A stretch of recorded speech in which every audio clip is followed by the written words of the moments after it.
Evangelio según Mateo, capítulo número 5, versículo número 13. Le vamos a dar lectura en el nombre de nuestro Señor Jesucristo. Dice así: vosotros sois la sal de la tierra, pero si la sal se desvaneciere, ¿con qué será salada? No sirve más para nada, sino para ser echada fuera y hollada por los hombres. Hasta ahí, vamos a orar. Padre Celestial, a través de Jesucristo, en esta hora, Señor, yo ruego para que usted derrame de su gracia, para exponer sobre su palabra, para hablar sobre su palabra, que prepare a cada uno de los oyentes para poder recibir su palabra, transformar vidas, para responder a su palabra en adoración, para que Cristo sea exaltado. Oramos, Padre Celestial, para que usted obre por medio de su palabra, su Espíritu Santo, obre en nuestras vidas a través de la exposición de su palabra. Se lo pedimos, Padre Celestial, a través de Jesucristo. Amén y amén.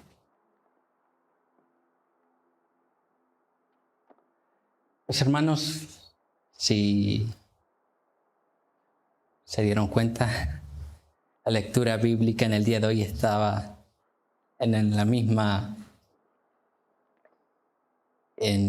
mismo versículo que se leyó en la lectura bíblica, es del cual hablaremos y estaremos meditando en el día de hoy. Este capítulo número 5 nos relata lo que es conocido como el Sermón del Monte, que es el mayor sermón predicado por el mayor predicador, nuestro Señor Jesucristo. El Sermón del Monte es el sermón de sermones, predicado por el predicador de predicadores. Y el texto que nosotros acabamos de leer, el versículo que nosotros acabamos de leer, se encuentra dentro de ese Sermón del Monte. El doctor Martyn Lloyd-Jones dijo lo siguiente con respecto al Sermón del Monte: si todos nosotros viviéramos el Sermón del Monte, los hombres sabrían que el Evangelio cristiano posee dinamismo, sabrían que es algo vivo, no andarían buscando en otras partes, dirían: aquí está. Si leen la historia de la iglesia, verán que los verdaderos avivamientos han llegado siempre cuando los cristianos han tomado en serio este Sermón del Monte. Se han enfrentado a sí mismos a la luz del mismo. Cuando el mundo ve al hombre verdaderamente cristiano, no solo se siente condenado, sino también atraído, arrastrado, dice el doctor Martyn Lloyd-Jones. O sea, nosotros debemos tomar atención a este sermón, el Sermón del Monte. Después de esta declaración del doctor Martyn Lloyd-Jones, podemos ver que nuestro texto es de vital importancia para nosotros los cristianos. ¿Por qué razón? Yo quiero que ponga atención a esta declaración. Quien no esté viviendo como Jesús lo describe en Mateo capítulo 5, 13, está en desobediencia. O tal vez peor, no sea un verdadero creyente, no sea un verdadero cristiano. Entonces esta enseñanza es de suma importancia para nosotros en el día de hoy. Hoy veremos a quién está dirigida esta enseñanza y qué es lo que nuestro Señor Jesucristo nos está enseñando. Entonces vamos a centrarnos en aquello. ¿Hacia quién está dirigida esta enseñanza y en qué consiste esta enseñanza? En primer lugar, nosotros vemos que el versículo número 13 comienza diciendo: vosotros sois la sal de la tierra. El texto comienza diciendo vosotros. ¿Hacia quién el Señor Jesucristo se está dirigiendo aquí? A sus discípulos, ¿cierto?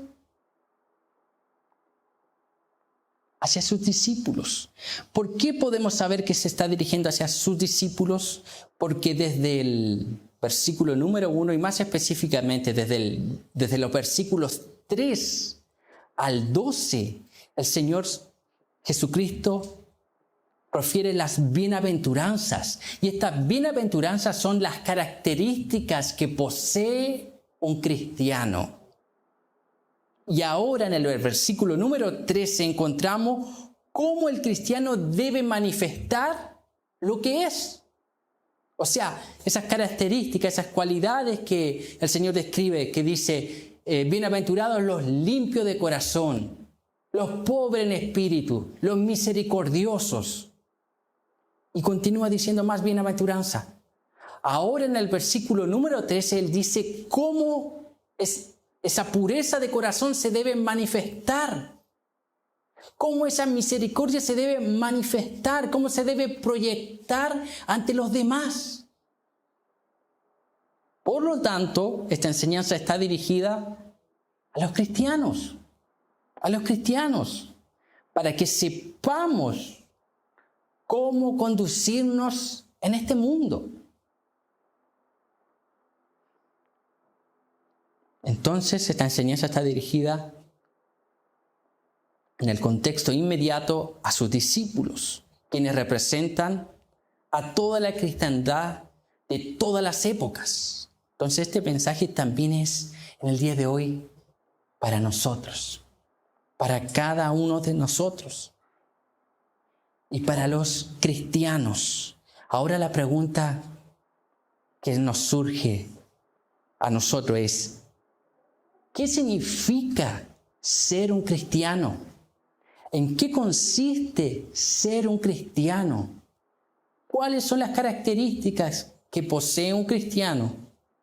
Ahí tenemos que volver atrás y leer desde el versículo número 3 hasta el versículo número 12. Si después quiere hacerlo en su casa, lo puede hacer.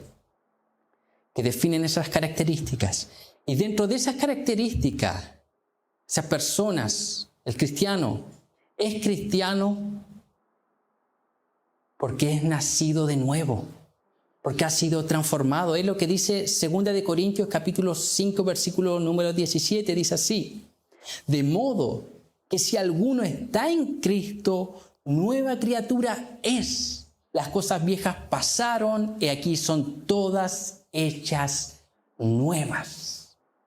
El ser cristiano no es solamente algunos cambios éticos o morales. No son simplemente un cambio externo que usted tiene que dejar de hacer algo y comenzar a hacer otras cosas. No consiste solo en eso. Esos son los frutos, ese es el resultado de una obra que el Señor a través de su Espíritu Santo hace en la persona de manera interna. Y aquí lo describe como una nueva creación. Una nueva creación. Las Escrituras nos muestran que el hombre está muerto espiritualmente y que a través de la regeneración, a través de esta nueva creación, de esta transformación, el hombre pasa de muerte espiritual a vida espiritual. Y yo quiero que ponga atención en esta ilustración. En el mundo animal nosotros encontramos algo que nos puede ilustrar esta regeneración, este nuevo nacimiento. ¿Usted ha visto las orugas? Aquellos especies de gusanos. La oruga no tiene manos. La oruga no tiene patas. La oruga no tiene antenas. La oruga no tiene alas. Sin embargo, cuando aquella oruga se introduce y crea aquel capullo, posteriormente, después de un tiempo, aquella oruga es transformada. Aquella oruga tiene una metamorfosis y cuando sale de aquel capullo, sale un insecto que tiene patas, que tiene antenas, que tiene alas hermosas y que vuela. Lo mismo que ocurre, o algo semejante a aquello que ocurre con esa oruga que se transforma en una mariposa, es lo que ocurre con una persona que cree en Cristo, que es transformada, que es regenerada, pasa de muerte a vida. Hay un cambio, hay un antes y un después. Y a esas personas, a los cristianos, el Señor Jesús les dice: vosotros, ustedes.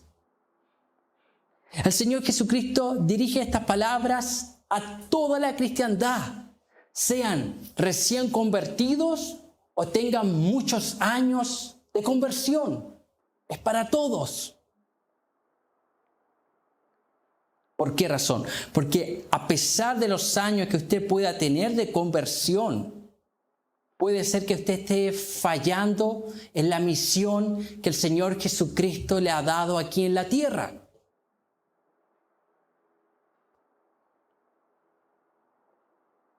Entonces dice: a vosotros, a todos sus discípulos, a todos los que pasaron por el nuevo nacimiento, a todos los que han sido transformados por el poder regenerativo del Espíritu Santo.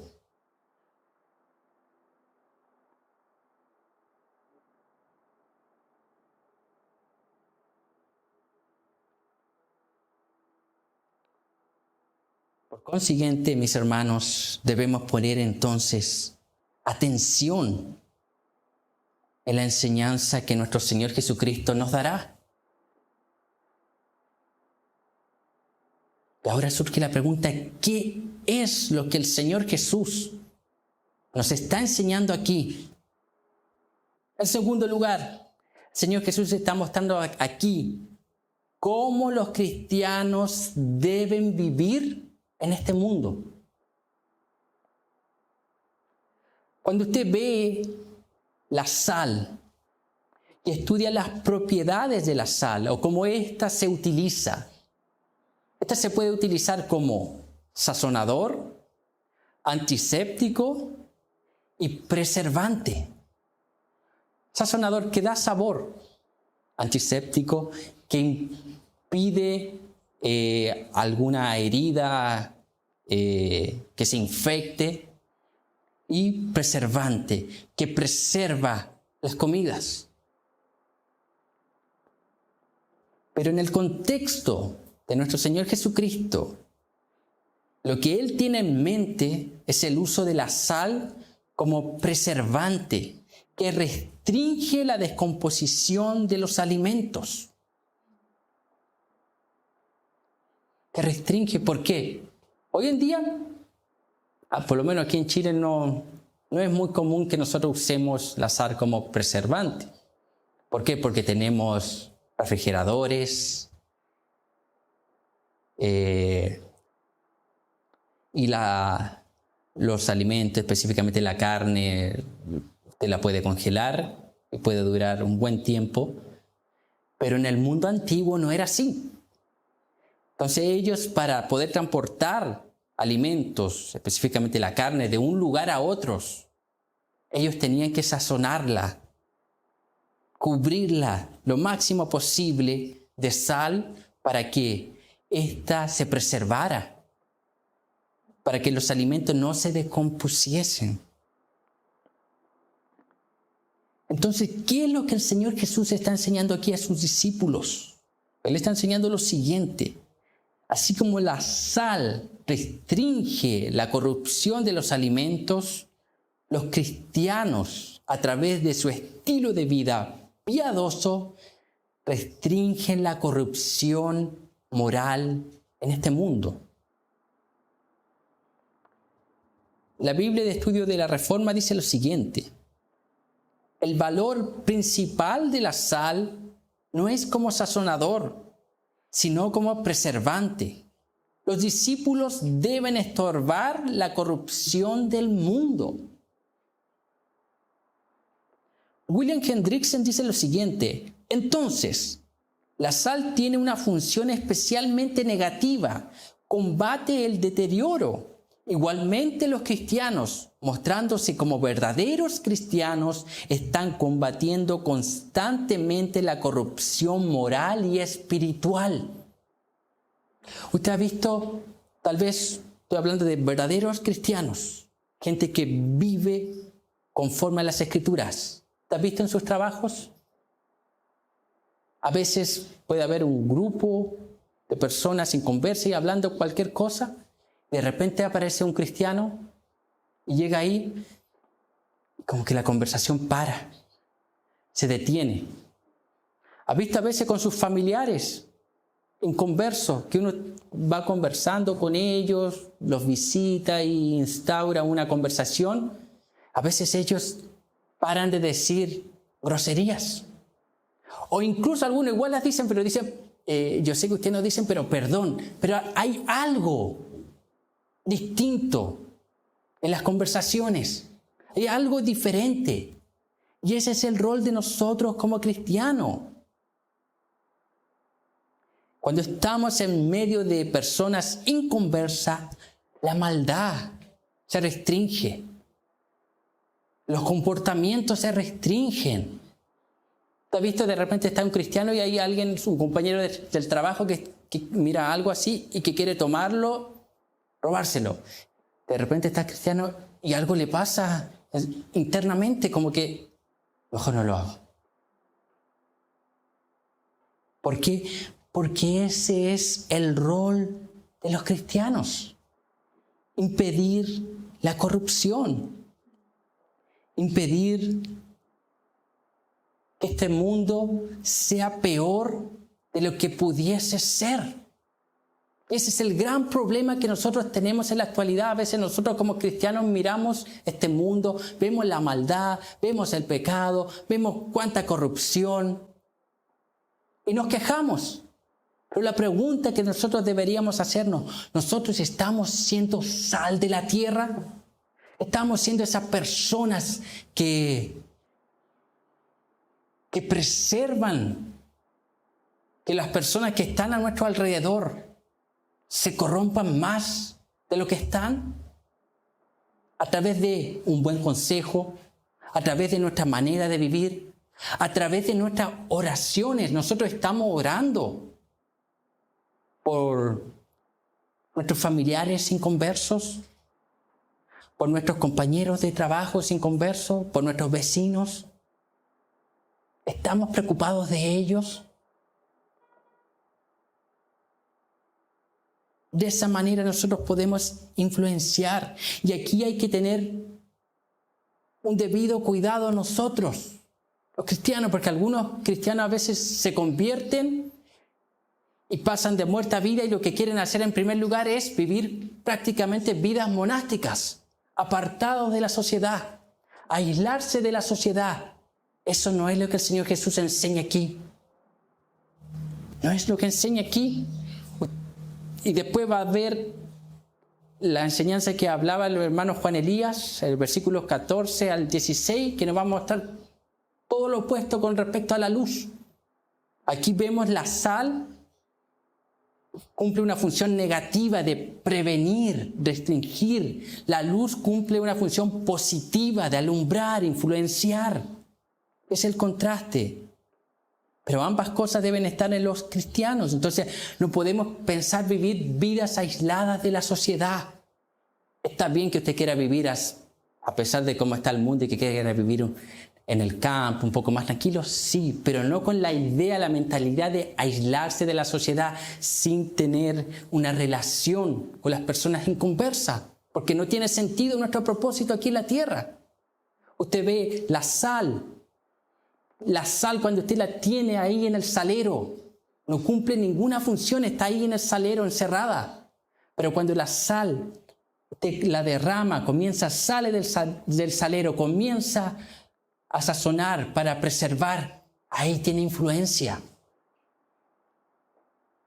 Nosotros no podemos vivir nuestra fe solamente en privado, dentro de las 4 paredes de nuestra casa, dentro de las 4 paredes del lugar, la iglesia donde nos congregamos. No, debemos ser aquellos que están ahí afuera preservando y no queriendo vivir vidas monásticas, aisladas de la sociedad. Su fe cristiana se debe manifestar en su manera de vivir. Y el resultado de esta será la restricción de la maldad del mundo. Aquí el Señor Jesucristo no nos está pidiendo nada extraordinario. Él está pidiéndonos que seamos cristianos, que obedezcamos las Escrituras simplemente en el lugar que Él nos colocó. Si usted es un esposo, cumple la Escritura como esposo. Si usted es una esposa, cumple la Escritura, su rol como esposa. Si usted es un trabajador, mecánico, abogado, ingeniero, obrero, lo que sea, cumpla su rol para la gloria de Dios. Y es de esa manera, siendo un ciudadano de bien, un buen trabajador, una buena esposa, un buen esposo, un buen hijo. De esa manera estamos sazonando este mundo. De esa manera estamos impidiendo que este mundo sea peor de lo que pudiese ser.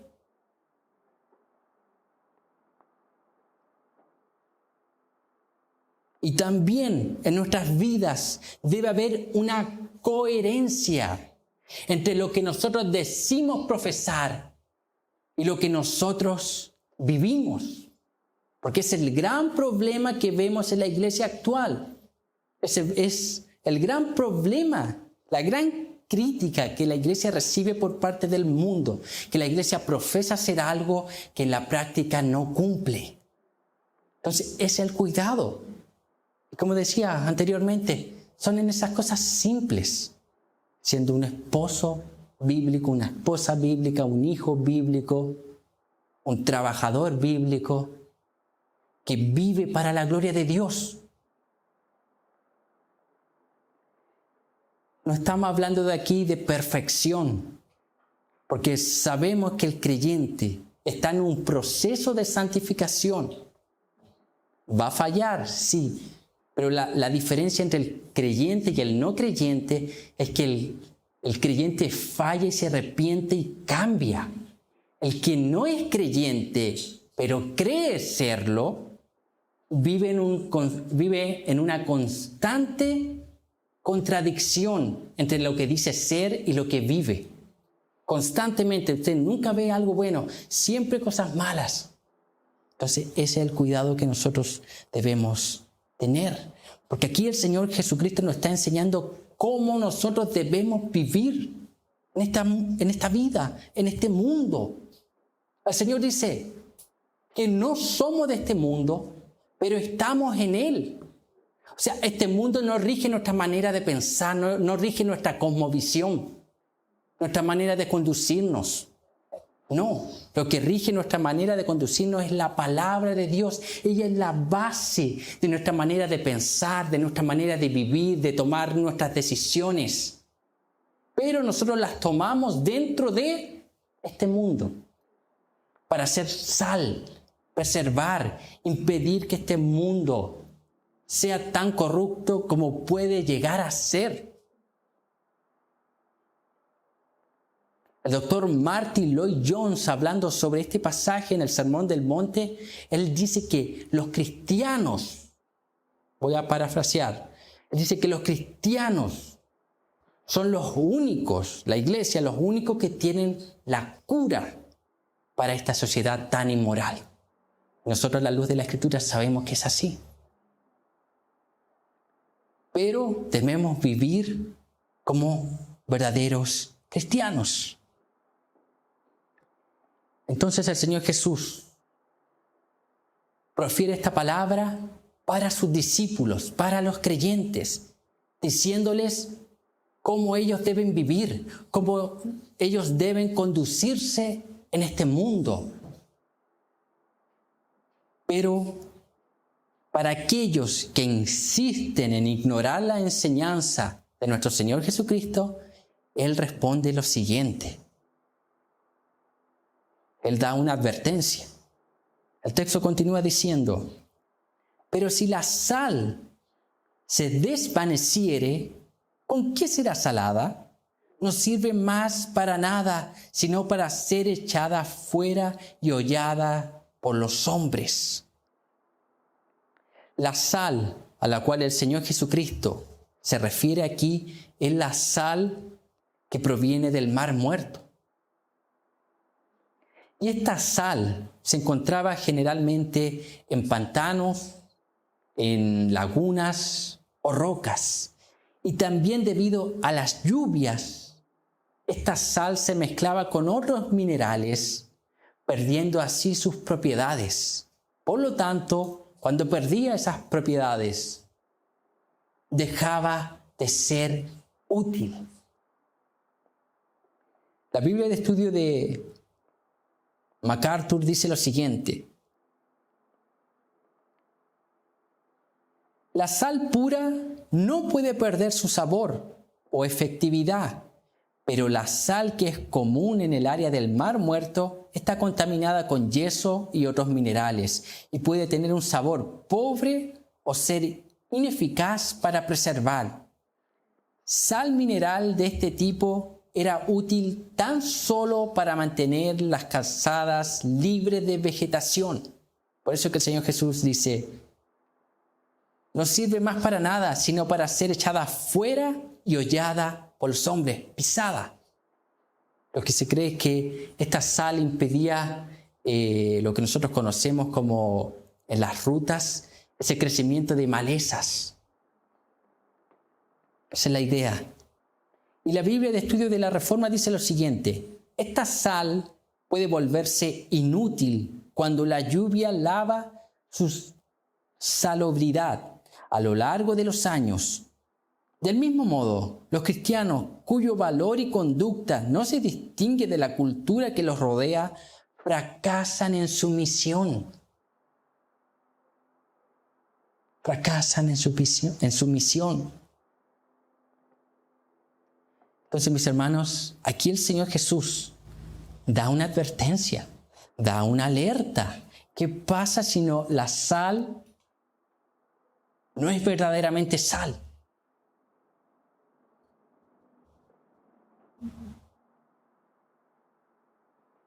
Esta es una verdadera advertencia para aquellos creyentes que no estén viviendo vidas piadosas.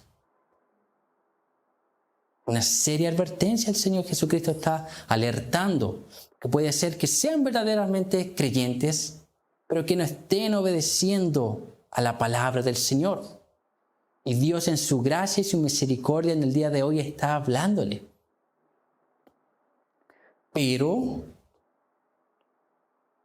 también está una advertencia para aquellos que no son cristianos, pero piensan que sí lo son. Sin embargo, no viven como Dios dice en su palabra que deben vivir. Entonces también una advertencia para ese otro grupo, para personas que piensan que son cristianos, pero verdaderamente no lo son. ¿Y por qué verdaderamente nosotros podemos decir que hay algunos que no lo son?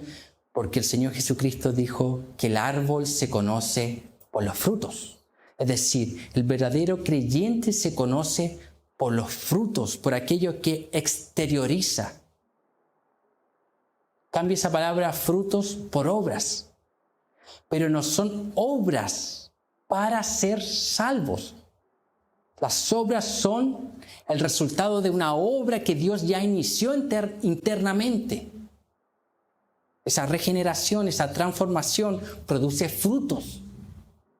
No existe un cristiano que diga ser cristiano y que no muestre frutos dignos de arrepentimiento. Entonces también es para ellos. Y esta advertencia es seria. Es seria.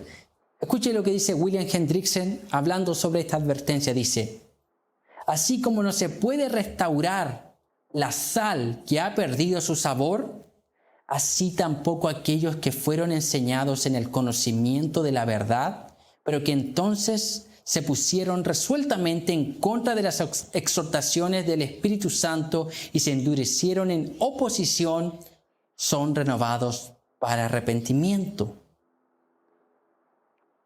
¿Qué está diciendo? Que aquellas personas que frecuentan la iglesia y viven en constante rebeldía a la palabra de Dios deben tener cuidado, porque sus corazones se pueden endurecer a tal nivel que no haya oportunidad de arrepentimiento para ellos.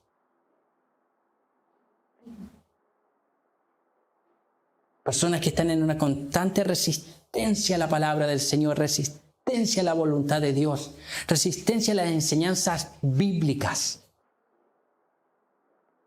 resistencia a querer vivir, dice, no, yo voy a la iglesia y vivo la vida como yo quiero. Es mi vida.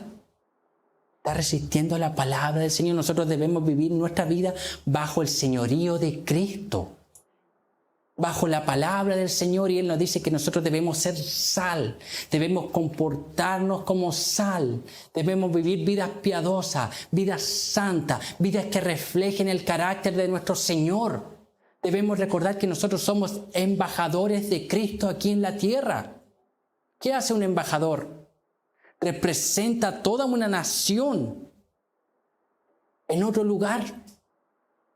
Ese es el rol del creyente, entonces no puede vivir de cualquier forma. Imagínense, un embajador se presenta de cualquier forma ante otro país, habla de cualquier forma, se viste de cualquier forma, profiere cualquier palabra, sin prudencia, sin cuidado. Vea la representación que va a dar del país. Asimismo nosotros, como sal, debemos representar bien a nuestro Señor y tener cuidado. Entonces, mis hermanos, debemos evaluar cómo nos estamos conduciendo en este mundo. Debemos examinarnos. ¿Estamos viviendo piadosamente a tal punto de restringir la maldad de las personas que no son cristianas y que están alrededor suyo? ¿Estás viviendo de esa manera? Reflejando a Cristo a tal punto que su presencia restringe la maldad de las personas que tiene constantemente a su alrededor. Si no estamos o si no está viviendo conforme a la ética del reino de Dios, está en pecado y necesita arrepentirse. Y ese arrepentimiento es hoy ya, no mañana, es hoy. El Señor dice, a vosotros, discípulos, creyentes, ustedes deben comportarse como sal. Si ustedes dicen ser sal, deben mostrar al mundo que son sal. No puede haber una contradicción en ustedes, entre lo que dicen, entre lo que hablan, entre lo que profesan y entre lo que viven. Y para los no cristianos, mis hermanos, Dios los llama a que se vuelvan a Él y que no sean como obstinados. Hay un libro, aquí los que son, allí tienen algún tiempo en la iglesia los conocen, un libro antiguo, El Progreso del Peregrino. Es el segundo libro más leído y vendido después de la Biblia, El Progreso del Peregrino de John Bunyan, que es una especie de alegoría de la vida cristiana. Y cuando Peregrino va saliendo de esa ciudad de corrupción que se llama la ciudad de destrucción, rumbo hacia la ciudad celestial, hay un hombre que intenta detenerlo, que no vaya, que desista. Ese hombre se llamaba Obstinado. Obstinado. Pero después de ciertos intentos, no logró hacer que Peregrino volviese a la ciudad de la destrucción, e incluso Peregrino le invitó a seguir a caminar juntamente con Él hacia la ciudad celestial, pero este obstinado no quiso y prefirió morir en la ciudad de la destrucción. Eso es lo que puede pasar. Usted rechaza esa invitación que Cristo está haciéndonos en el día de hoy. Entonces Dios está llamándonos a través del sacrificio de Cristo, a través de la obra de Cristo, para aquellos que quizás estén viviendo en desobediencia, se puedan arrepentir y volver al camino, como muchas veces cristiano en el peregrino se desviaba, aparecía evangelista diciéndole, vuelve al camino. Parecía Dios enviando a alguien para hacerlo volver al camino.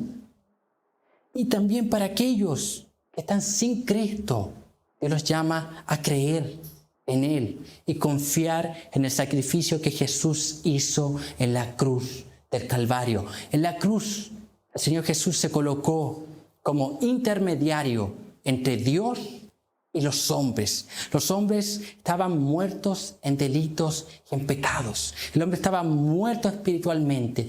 Cada pecado que el hombre comete es visto delante de Dios como un crimen. Entonces la pregunta es, ¿qué debe hacer un Dios que es justo ante los criminales? Piense, ¿qué debe hacer un juez justo? Y que también un juez que es bueno ante un criminal. Condenarlo. Y eso es lo que Cristo debería hacer con cada uno de nosotros. O sea, Dios con cada uno de nosotros, pero Cristo se humanó, vivió una vida perfecta y murió en la cruz por su pueblo. Pagó por sus pecados. Y todo aquel que cree en Jesús y se arrepiente de sus pecados, la justicia de Cristo es imputada a esa persona. Y los pecados de nosotros fueron también imputados en Cristo. Y Dios ahora es justo y justificador de los hombres. El Evangelio es la única salida que tienen. Y ahora también esto no es solamente para aquellos que estaban en desobediencia y aquellos que no son cristianos, para aquellos hermanos que están siendo luz, que se han comprometido con el Evangelio, están avanzando en el reino de Dios, continúen haciéndolo, continúen perseverando, continúen siendo fieles a la palabra del Señor, fieles a los principios bíblicos, fieles a la ética del reino de Dios. Y el día final van a oír aquellas palabras de parte del Señor. Buen siervo y fiel, en lo poco fuiste fiel, en lo mucho te pondré. Entra al gozo de tu Señor. Amén. Vamos a orar, mis hermanos.